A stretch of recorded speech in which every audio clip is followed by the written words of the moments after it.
अधिवेशन का समापन हो गया और देखा जा सकता है कि एक जो नेता है वो यहाँ पर नीचे आ रहे हैं। देखा जा सकता है अधिवेशन जो है वो अब 3 दिनों का जो महामंथन था वो खत्म हो गया है। शिवराज पाटिल जी इस वक्त हमारे साथ है। सर, महामंथन किया 3 दिनों तक, क्या निष्कर्ष निकला सर? क्या हल लेके जा रहे हैं?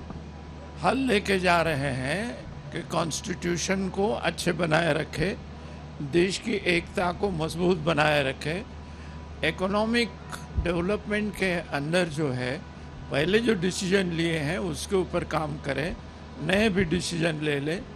उसके बाद जो है सामाजिक दृष्टि से भी बंटवारा होता है, कभी धर्म के नाम पर, कभी जात के नाम पर होता है, उसका भी इज्जत करें। फॉरेन पॉलिसी के बारे में पंडित जवाहरलाल नेहरू जी ने फॉरेन पॉलिसी जो लगाई थी उसको ध्यान में रखकर अपने जो पड़ोसी राष्ट्र हैं उनको जो है शत्रु बनाने की कोई चीज़ बोले भी नहीं और करे भी नहीं। एक करने से देश का भी कल्याण होगा और दुनिया के अंदर लड़ाई भी नहीं होगी, ये भी उसके अंदर कहा जाता है। देश की जो वर्तमान में स्थिति उससे कितने संतुष्ट पाते हैं सर? देखो, सब कुछ भी गलत है ऐसा नहीं बोल सकते, मगर कुछ चीज़ें तो गलत ज़रूर हैं। अब लोगों को हम जो है ट्रेन में अगर आ रहे हैं तो उसका किराया नहीं बढ़ता है क्योंकि वो सरकार के कब्जे में है, मगर आप फ्लाइट पे जा रहे हैं तो 5,000 रुपये का टिकट भी 24,000 रुपये मांगते हैं लेने के लिए। प्राइवेटाइजेशन का फायदा भी है और इस प्रकार से नुकसान भी है, इसके बारे में देखना जरूरी है। सर, आप लोगों ने बहुत सारे मुद्दे पे चर्चा की, लेकिन ध्रुवीकरण की राजनीति जो देश पे चल रही है सर, उसके कैसे निपटेंगे? कौन कर रहा है ध्रुवीकरण के राजकारण? जो धर्म के नाम पर बात कर रहे हैं, जात के नाम पर बात कर रहे हैं, जो बोलते हैं कि प्राइवेटाइजेशन हो जाए, प्राइवेटाइजेशन के सिवाय सरकार नहीं चल सकती, मगर पूरी चीज़ प्राइवेटाइजेशन करेंगे तो जिसके पास पैसा नहीं है, जो 70% गरीब लोग हैं, उनको भी जीने के लिए मुश्किल हो जाएगी। तो कुल मिलाकर सारे विषयों पर चर्चा की और प्राइवेटाइजेशन के खिलाफ अपनी बात कहते हुए शिवराज पाटिल नजर आते हैं। कैमरामैन इकराम कुरैशी के साथ गौरव शर्मा, न्यूज़ रायपुर। पवन कुमार बंसल जी इस वक्त हमारे साथ हैं, सीधे उनसे जानते हैं। सर, 3 दिनों तक निष्कर्ष किया, क्या हल निकला? बहुत कामयाब ये हमारा सत्र रहा है। 6 बहुत अहम महत्वपूर्ण मुद्दों पे संकल्प हुए हैं जिनके साथ कांग्रेस को नई दिशा मिलेगी। इसके साथ साथ वो तो हैं जैसे कि एक्सटर्नल अफेयर्स का होता है, पॉलिटिकल अफेयर्स का है, रेजोल्यूशन सामाजिक न्याय का है, युवाओं पे है, फार्मर्स पे है।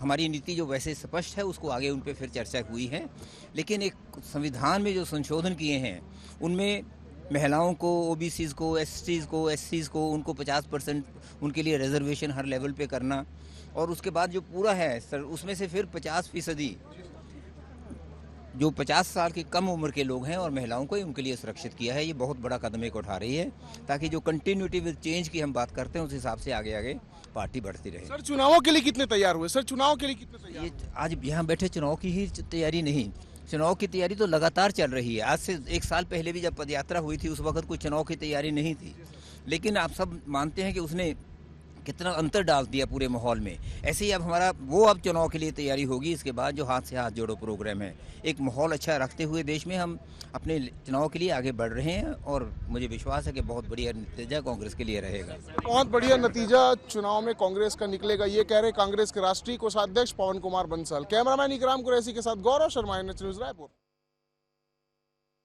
नगमा जी इस वक्त हमारे साथ है।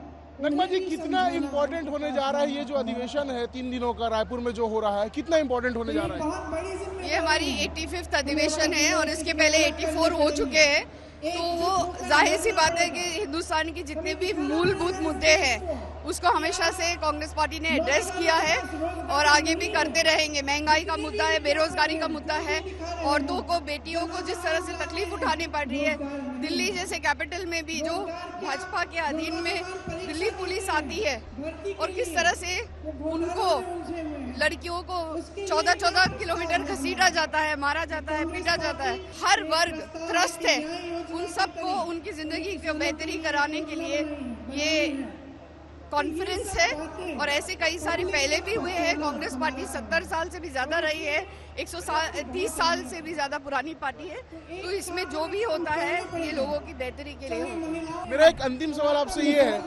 आप यूथ भी हैं, महिला भी हैं और कल एक रेजोल्यूशन पास हुआ, क्या हम उम्मीद करें कि नगमा जी को हम संसद में आने वाले समय में देख पाएंगे या आपको और बड़े रोल में देख पाएंगे, क्योंकि बहुत दिनों से ये देखा जाता है कि अवसर नहीं मिल पाता?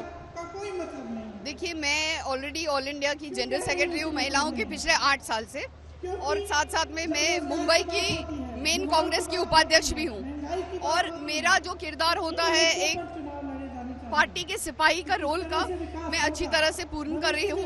कोई भी अच्छी किताब हमें यही सिखाती है कि कर्म किए जा, फल की इच्छा मत कर। तो हम अपना कर्म किए जाते हैं, बाकी जो हमारी किस्मत में लिखा है वो आगे होगा। और हम देश के लिए, महिलाओं के लिए, युवाओं के लिए अच्छा चाहते हैं। ये देश फूटे ना, हमेशा सब अमन शांति से साथ में रहे, हमारा एक यही सोच है, विचार है। तो अमन शांति से देश रहे, ये सोच और यही विचार है, ये कह रही नगमा। कैमरामैन इकराम कुरैशी के साथ गौरव शर्मा, न्यूज़ रायपुर।